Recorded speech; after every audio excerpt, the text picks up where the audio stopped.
मराठवाड्याची जीवनवाहिनी म्हणून ओळखल्या जाणाऱ्या जायकवाडी नाथसागर धरणातील पाणीसाठा दिवसेंदिवस कमी होत असून वाढत्या तापमानामुळे होणाऱ्या बाष्पीभवनाचा त्यावर मोठा परिणाम होतोय। धरणातून पिण्याच्या पाण्यासाठी आणि औद्योगिक वापरासाठी दररोज केवळ 0.3 दलघमी पाण्याचा उपसा केला जात असताना त्यापेक्षा कितीतरी अधिक प्रमाणात पाणी बाष्पीभवनामुळे कमी होत असल्याचं चित्र समोर आलंय। विशेष म्हणजे पिण्याच्या आणि औद्योगिक वापरासाठी 5 दिवसात जितकं पाणी खर्च होते तितके पाणी धरणातून एका दिवसात बाष्पीभवनामुळे कमी होत असल्याने धरण प्रशासनाची चिंता वाढली आहे।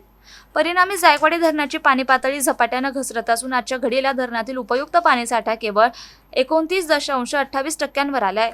सध्या धरणात 635.586 दलघमी इतक्या जिवंत पाणीसाठा उपलब्ध आहे।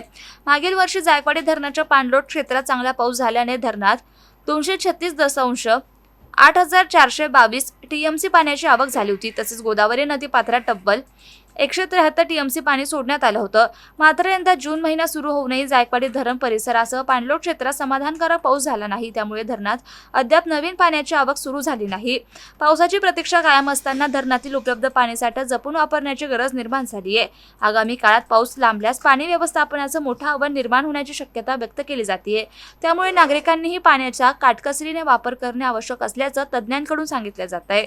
गौतम बनकर, MCN न्यूज, पैठण।